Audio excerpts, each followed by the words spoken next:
Hello! In this presentation I will talk about learning analytics and curation. First I will talk about what is learning analytics and why and how we do it. Secondly, I will talk about content curation.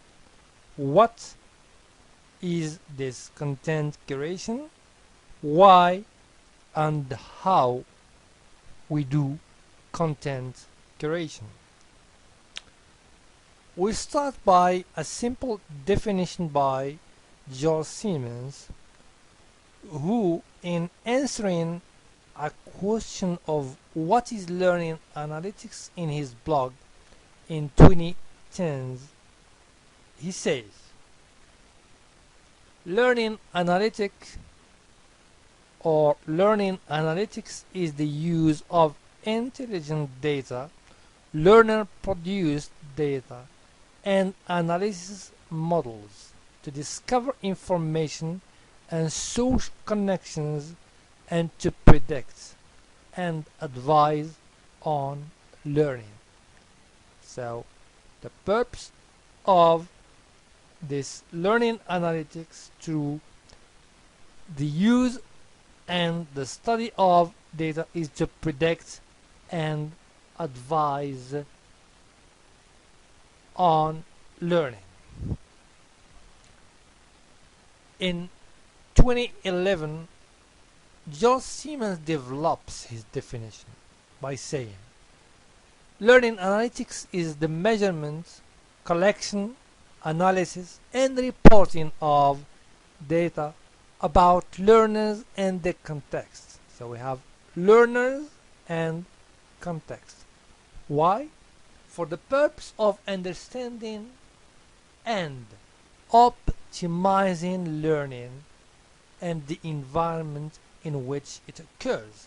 So we have the what. The what is the collection and the analysis and the reporting of data. So, and we have why.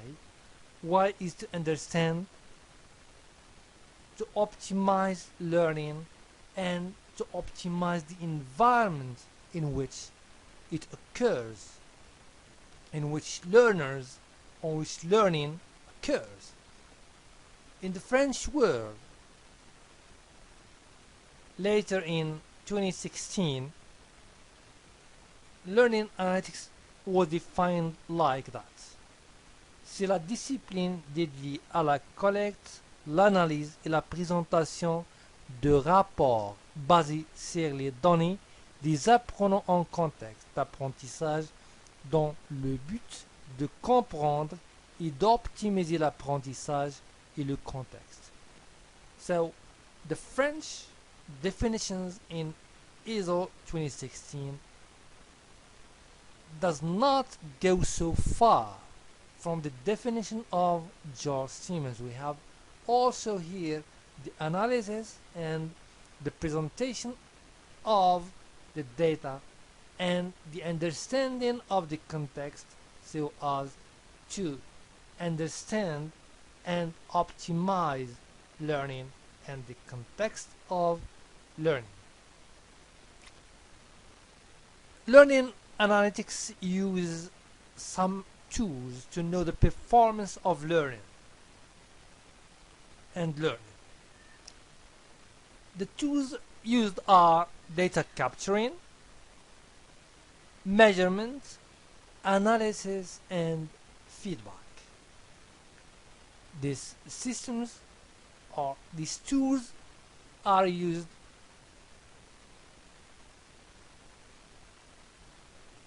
where the understanding or are used to show where the understanding is good and where the understanding or where the learners need a help by affording some supporting materials to help understanding. We have two approaches in learning analytics. We have the post-learning approach, where learners work through each module is sequence and take the assessment at the end to test their knowledge. Each module is compulsory. And we have the post-learning approach, where the e-learning is based on what learners want to learn. As with the post approach to e-learning, you provide learners with all the learning's content, but you arrange it in a way that the learner gets to choose which modules they want to take in order to fill in their knowledge gap.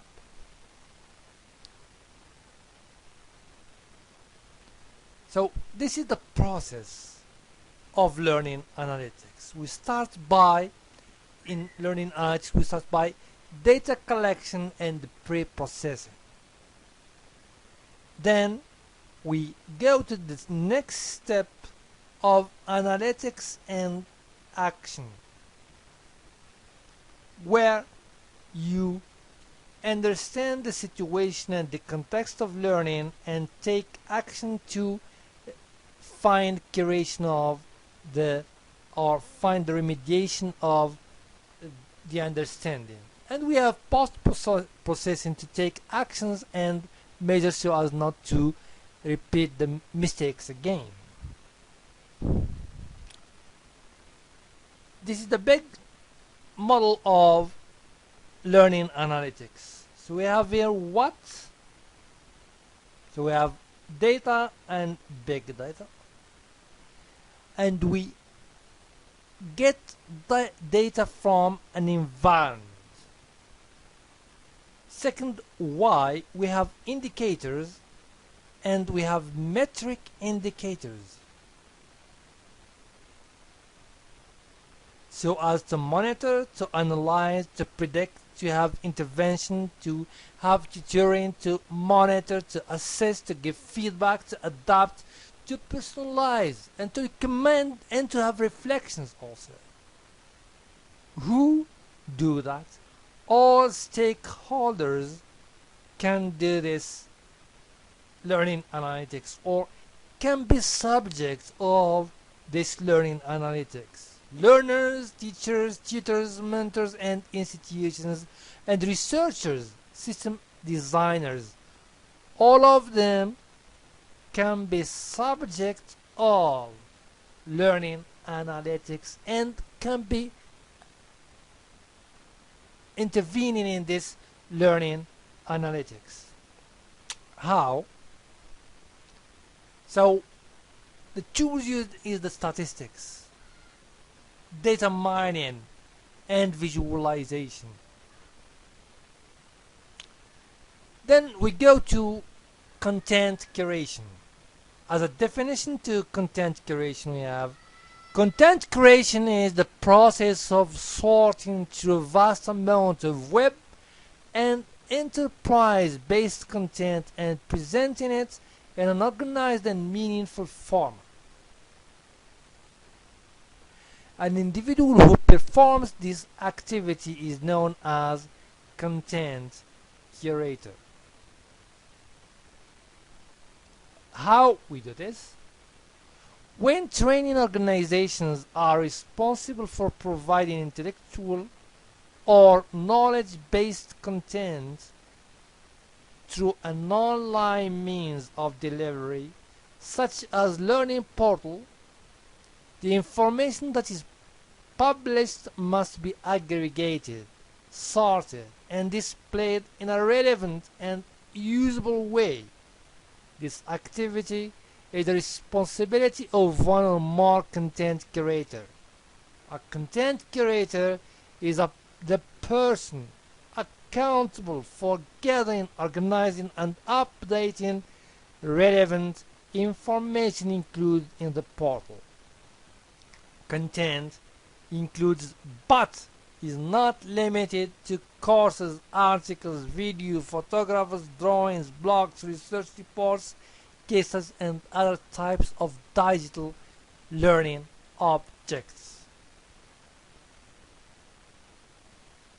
The process of learning or content curation is this. You have the administration, content delivery, you have feedback, instructor. So we have a whole process of making content curation.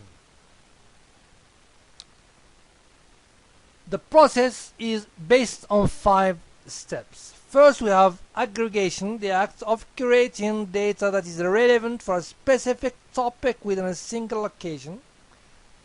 The second step, we have distillation. Curation data is a simplified format that shares only the most relevant and the important information. We have elevation, is the act of identifying within the curation process a significant trend that has emerged from online posting. The fourth step, mashups, is an outcome resulting from the merger of certain curated content that produces a new and innovative view or perspective. Chronology, a method of curation that organizes historical information by date to show the evolution and understanding of a specific topic. To conclude, learning analytics is a means to know the effect of online learning to develop acquisition results, and content curation is a process of being selective to choose the relevant knowledge while discarding the useless ones. And thank you for your attention.